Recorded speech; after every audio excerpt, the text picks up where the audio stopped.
मैं आई कम इन सर? आ जाओ बेटा।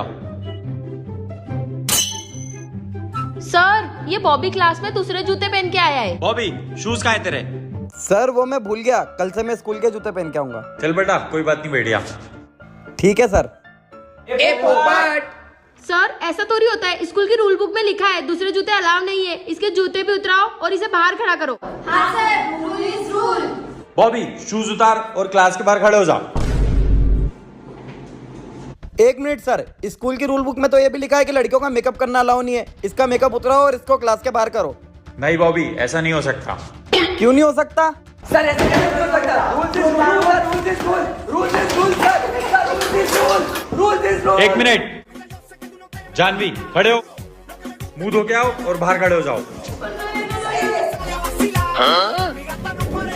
देख कर ये खेबड़ी।